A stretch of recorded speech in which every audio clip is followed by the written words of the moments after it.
Good afternoon and welcome to the December 2020 Revenue Estimating Conference. The number sheet will be on your screen when we get to the numbers, and it's also available on the Legislative Services Agency website. A special thank you to the Legislative Services Agency for arranging the live stream.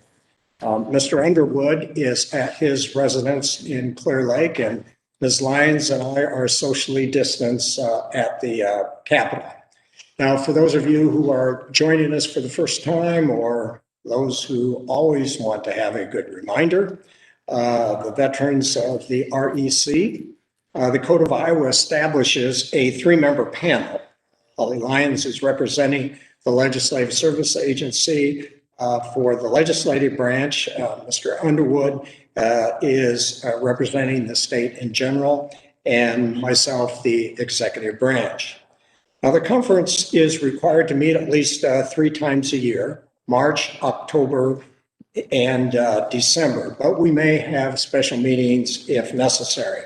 Now, we're required to reach a consensus on the numbers that we come up with, or the number that we come up with, and we independently develop our projections, and we use a variety of sources. We rely on the Department of Revenue for the most current revenue activity in the state of Iowa.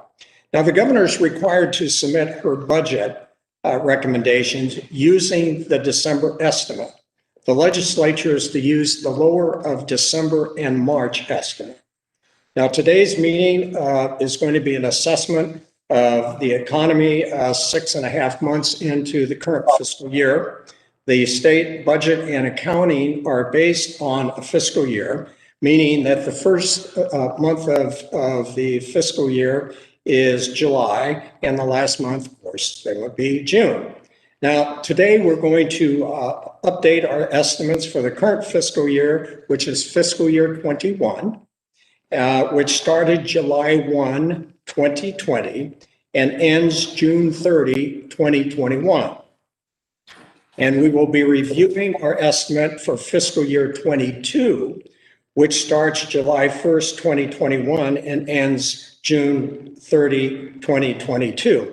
And it's the fiscal year 22, which the legislature will be working on once the governor makes her recommendation. So we're estimating for 566 days of economic activity, with 6.5 months for FY21, and of course, a full 12 months for FY22. Now, you will also get credit for continuing education for this seminar with your organizations. Just tell them we said you could have that. All right, let's start out with approval of the agenda. Do I have a motion? Move that we approve the agenda. Okay. Been moved and seconded to approve the agenda. All in favor of the motion say aye. Aye. Aye. Those opposed say no. Motion carries. Okay, how about your pleasure for the minutes? So moved. It's been moved. And seconded to approve the minutes for the last meeting. All in favor of the motion say aye. Aye. Aye. Those opposed say no. Motion carries. Okay, what I think we'll do now is let's get comments from the members, and then we will go through the numbers. So if it's okay, Ms. Lyons, if you would start out, and then Mr. Underwood follow, and I'll come in the end. Happy to. Thank you, Dave. I think all of us will be glad to see the year 2020 behind us, but this year more than ever, it's hard to look ahead to the next year with any clarity.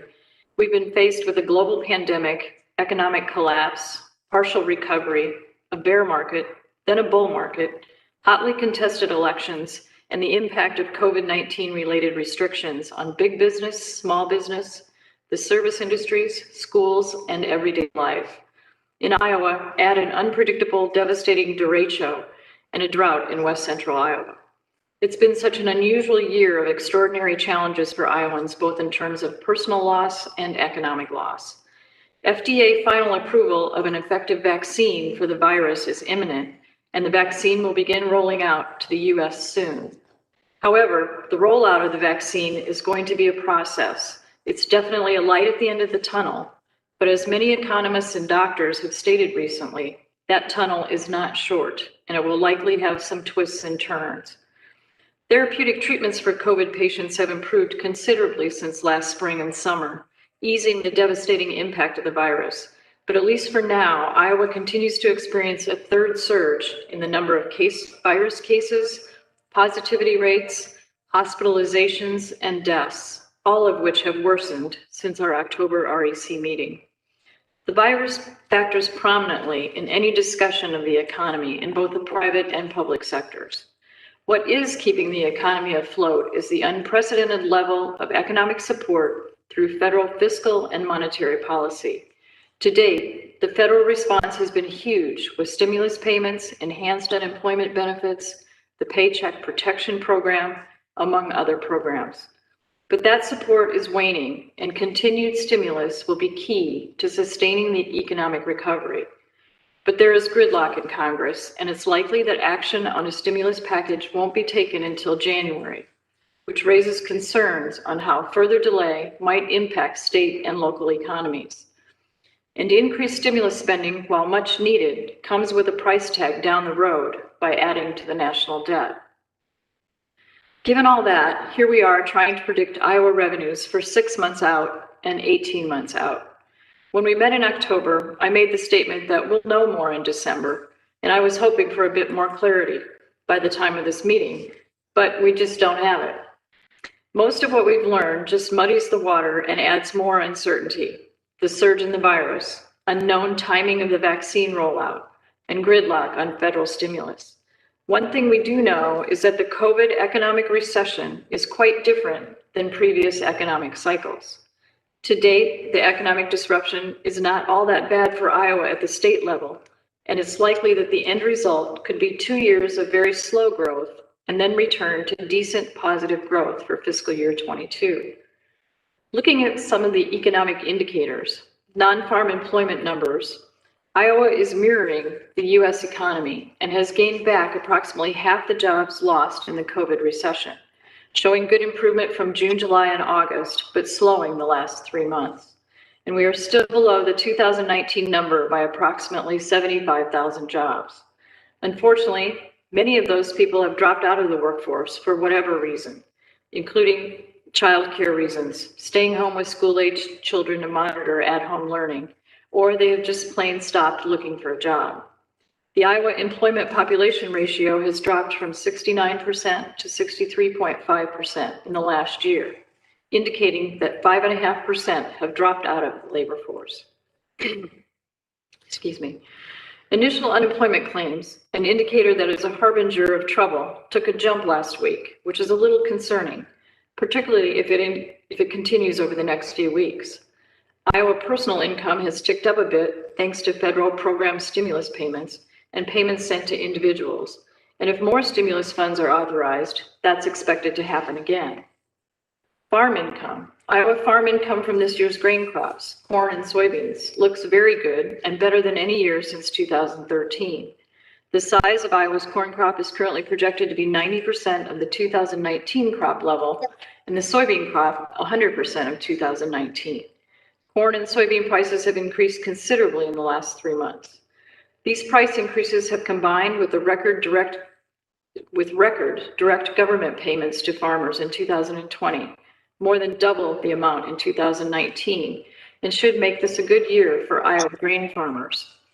The direct payments include federal PPP, tariff assistance, and disaster assistance payments, including for losses due to the August derecho.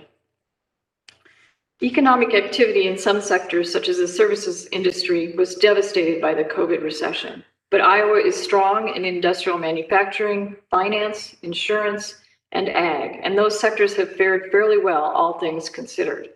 Housing is showing steady growth. Much of the continued recovery will depend on consumer behavior. No doubt there will be pent-up demand for services, restaurants, entertainment, travel.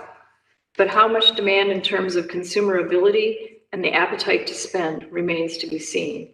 It could give a significant boost to the economy. But it is important to note that the pandemic experience has likely changed us, the way we do business, the way we travel, the way we shop, and the way we work. The LSA revenue estimates for fiscal year 21 and 22 are based on the assumption that the action already taken by Congress, the President, and the Federal Reserve will be sufficient to maintain a self-reinforcing recovery over the next 2 years, with additional support provided to vulnerable populations where necessary. The estimates assume slow economic recovery through fiscal year 22, and the estimate for fiscal year 21 calls for less growth in net revenue than is already in the bank through December 9th, meaning that the estimate calls for slightly negative revenue growth between now and the end of the current fiscal year. Fiscal year 22 does not start for more than 6 months. At 3.7%, the LSA fiscal year 22 estimate calls for a level of growth that is below that experienced in 11 of the past 19 years.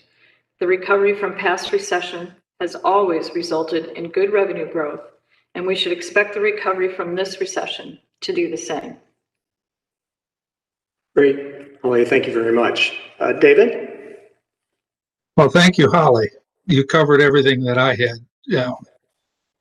very well. I guess the most concerning thing I've got is the rollout of the vaccine. I think a lot of us are counting on that being spectacular. But unfortunately, I think it's going to take a little bit longer than any of us had really hoped for. So it's definitely going to push a lot of positive growth out beyond this current fiscal year and shoving a lot of that into fiscal year 22. So I kind of agree, I guess, with your overall sentiment, Holly, of some growth, but not necessarily a lot. It's going to be very, very slow in the next 6-7 months before we start to see some significant impact from the vaccines being deployed to enough people in the population to make a huge difference. I think they're putting the vaccine where it needs to go first in a good spot. And as much as I'd like to be at the head of that line, I'm going to have to wait for it too, along with a lot of other people. So I'm going to be there when they turn the light on for me. So don't get between me and the closest pharmacy at that point. So that's about all I can add to this conversation at this point. David, it's your turn. Thank you, David. Moody's analytics says predicting the economy at this time is complicated. And I think what Holly and David have pointed out echoes that. When we met in October, the nation and Iowa's economy had started opening up, but parts of it were still reduced in capacity. Now, the recovery from the derecho still continues. We're not where we were pre-storm for many of the victims of that. Jobs are coming back, although they're coming back at maybe a slower pace than what obviously we would like. Now, Iowa, as a reminder, has one of the 3 lowest unemployment rates in the nation. Now, that is very good, but as Holly pointed out, we're still not back to where we were prior to the pandemic. Our economic fundamentals are continuing to show signs of modest strength. The nearly $5 billion that has been put into Iowa's economy through various federal programs has helped individuals in need, but also has helped businesses to kind of bridge that gap during the recovery. Now, agriculture was challenged prior to the pandemic, and then along came the derecho, which was devastating. But as we've come out of this, we are now at least heading into a profitability area in agriculture. If our current export commitments are fulfilled by our trading partners, and if the COVID-19 distribution has minimal difficulties, that restrictions will be lifted in various parts of the world.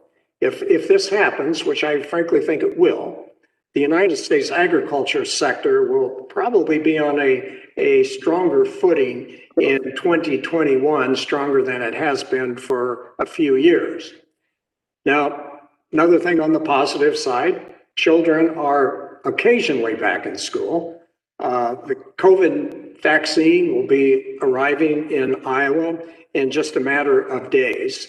And Iowa State football team had the best record in the Big 12 for the first time in history. So those are all positives that should help with our recovery. Challenges remain. Some Iowans are facing very difficult challenges, both physically and monetarily. While we're making great progress, we still have too many folks that are unemployed. And the supply chains throughout the United States is not where it needs to be. We still are having shortages of products that manufacturers and others need in order to fulfill the orders that they have. So there's some questions that I think that remained. How quickly can the vaccine get distributed and how effective it's going to be? Will the vaccine enable people to get back to somewhat of a normal life and stoke the economy, which Ms. Lyons talked about? It usually comes out of a recession. And will Congress remain at a stalemate? And what about additional federal stimulus? There is no tested economic model that provides a hint as to what happens when a pandemic closes an economy and as it opens and then shuts down in parts, what the total impact is on a country. We know that that we will come out of this. We are seeing good signs of that, but who would have ever thought, to put things a little bit into context, who would have ever thought the word positivity could have a negative meaning like it does into the pandemic? So just to remind everyone, to put a little bit of more context where we're at. In March, when the Revenue Estimating Conference met, from March to May, we lowered the revenue estimate for fiscal year 21, $360 million. In October, we raised the estimate by $35 million. And depending on where we come out today, whether it's the LSA recommendation of raising FY21 estimate 65 million or DOM's estimate at 58 million, using either one of those, but if you use the Department of Management number, you'll still see that we're $260 million below where we were in March. So my point is that we are making progress, we're making good progress, but we are not back to the point where we need to be in order to get to where we were back in March. So the question really is, do we need economists or do we need psychiatrists to really help us determine what is going to happen? Because the economics may say one thing, but it's going to get down to whether or not people believe that the pandemic is coming to an end, and whether or not they feel secure enough to invest their money into more goods and services. I guess I would describe our economy as walking to a level where we were prior to the pandemic, but eventually we need to be running to get to where we want to be. But this is going to be more of a marathon than a sprint. Workforce is still an issue in our state. Even with the unemployment levels what they are, we still are having skilled workers that are needed. So the question still remains that mentioned last time we met in October is that how fast we will recover and at what level. That I think is where honorable people can have a disagreement in answering those questions. So with that, we're going to go to our wonderful numbers chart, which everyone has become well accustomed to. So if we can put that up on the screen, it's also at the Legislative Services Agency website.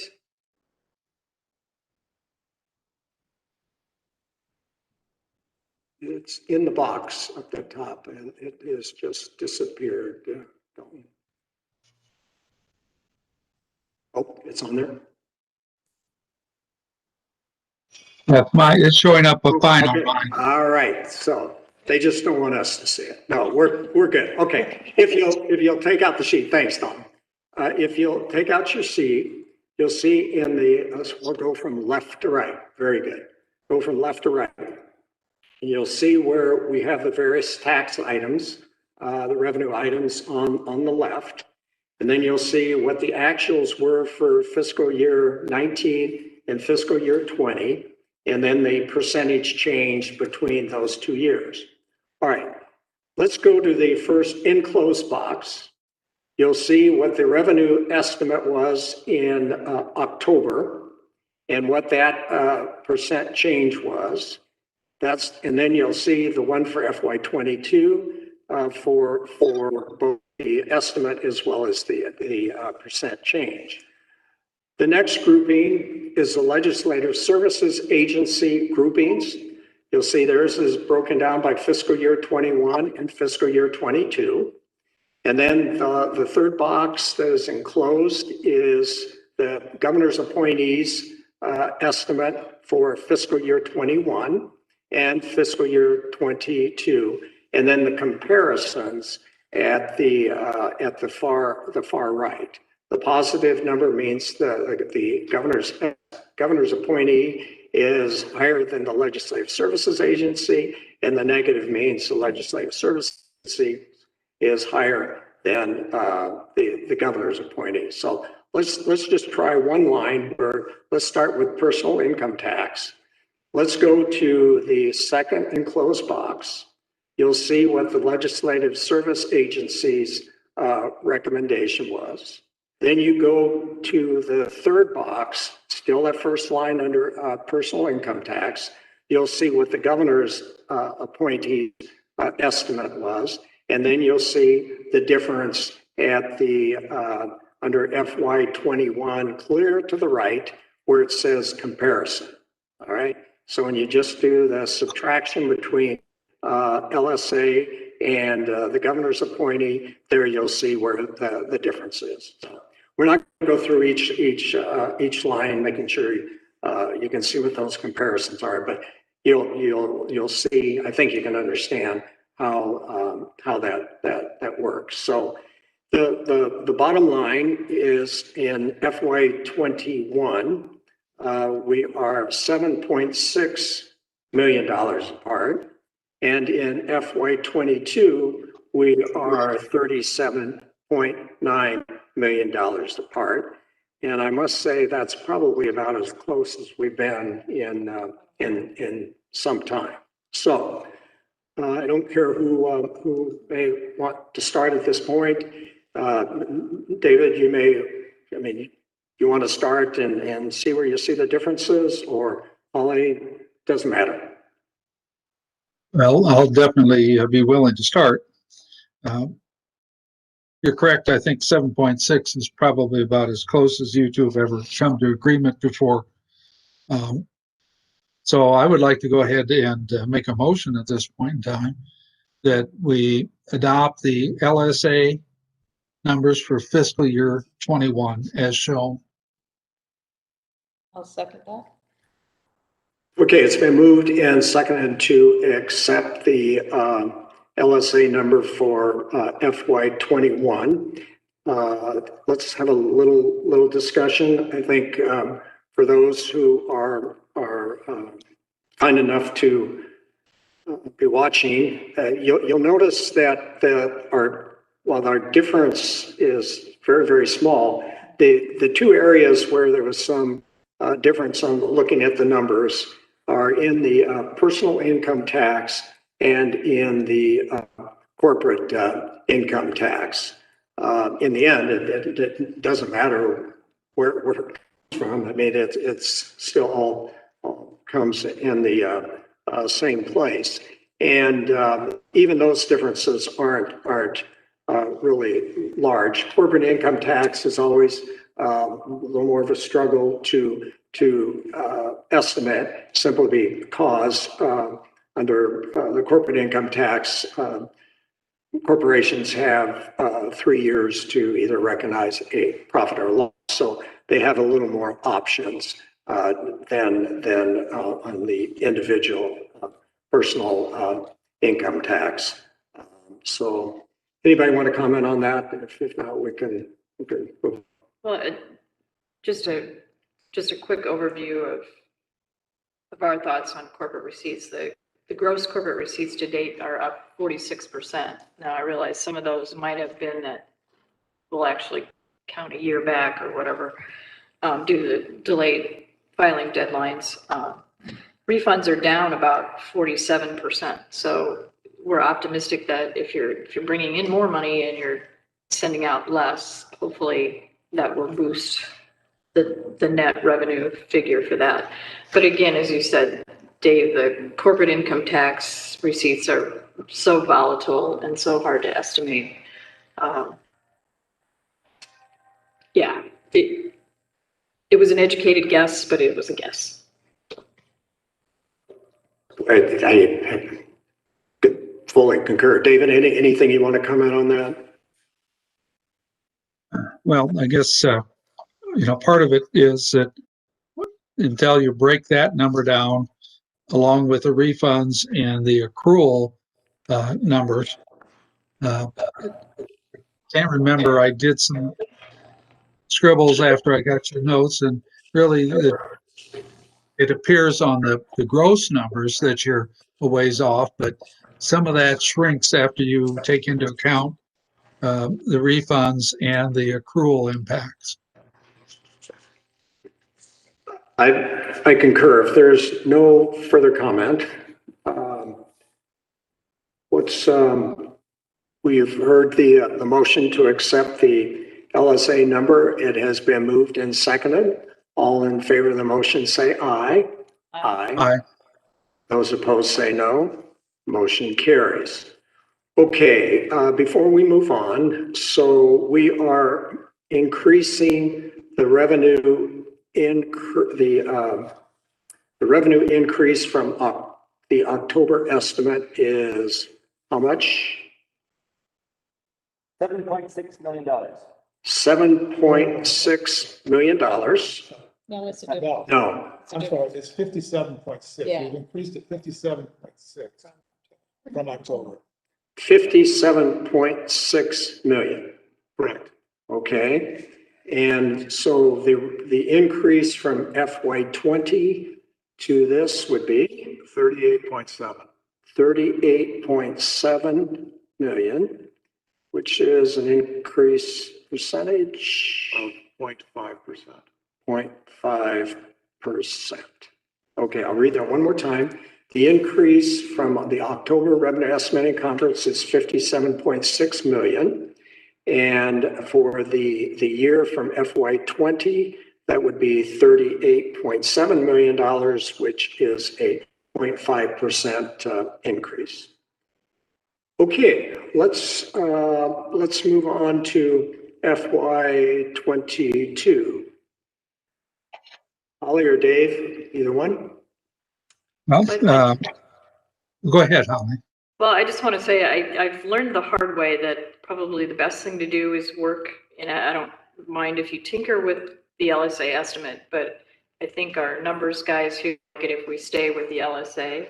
So from that standpoint, I would move the LSA numbers, and then I'm certainly open to any kind of discussion on changing the number from there. But I think it's better than taking an LSA column and then maybe potentially the governor's appointing column. So I guess I would move, well, I'm not guessing, I'm going to. Okay, it's been moved to accept the LSA number for FY '22. Do I have a second? Yes, you do. It has been moved and seconded. Okay, discussion.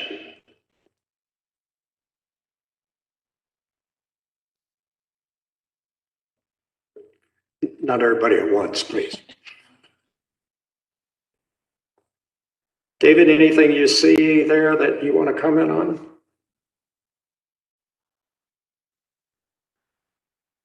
Well, basically, you look at your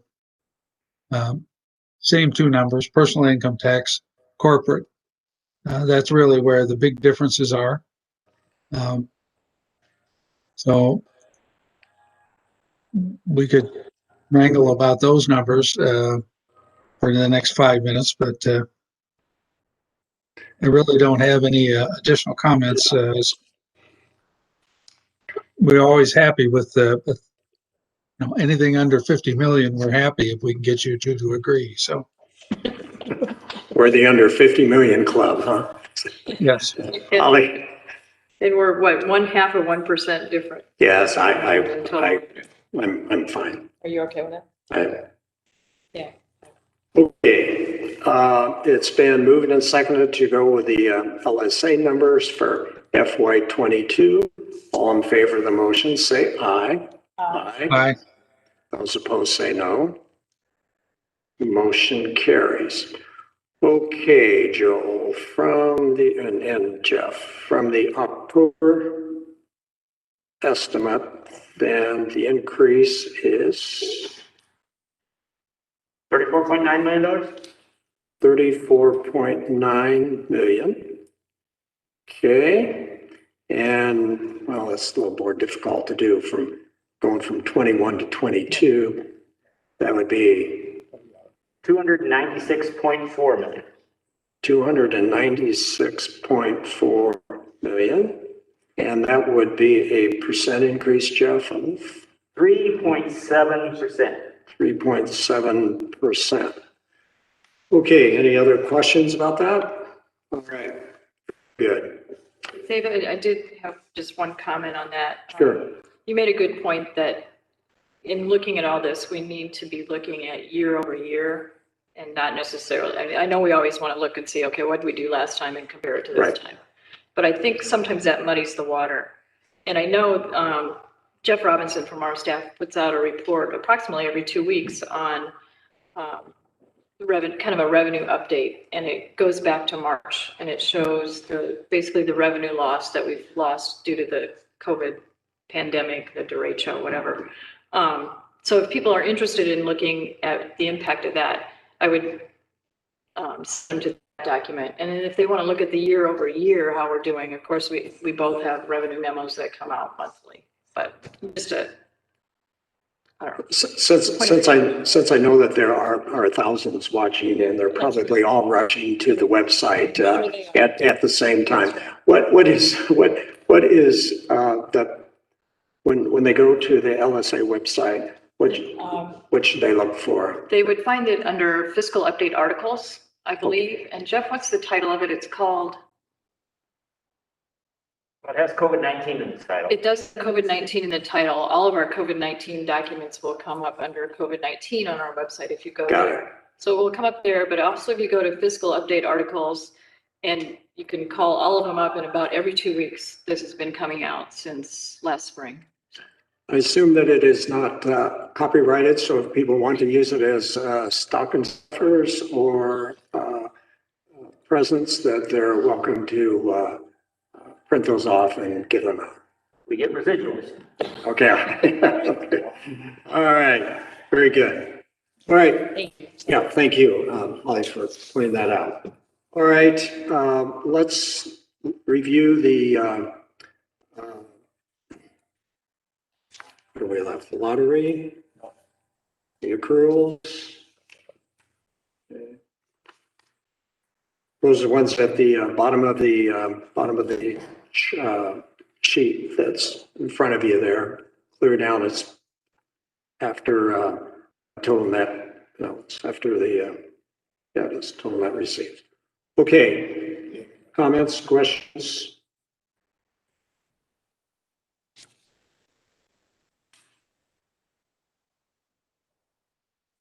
Well, since you both agree on the numbers for both years, I'll move the numbers as shown. I'll second that. It's been moved and seconded. All in favor of the motion, say aye. Aye. Aye. Those opposed, say no. Motion carries. Okay, let me see what else I have here. I think that's it. The revised sheets will be posted on the LSA and Department of Management websites shortly. Our next regular scheduled meeting will be in March. The date will be announced. And obviously a very special thank you to the Department of Revenue's team that works with us on our estimates, LSA and your team and the Department of Management folks that work on this, and also my colleagues, Holly and Dave. And with that, this concludes both the December estimating conference as well as our annual holiday celebration, all wrapped up into one. So thank you very much. Those of you who have watched, thank you. And if you have any questions, be sure and call Jeff. No, call any of us. We'll be happy to answer that. So thank you very much. David, thank you. Have a good holiday. Happy holidays. Bye, David. Agree with that.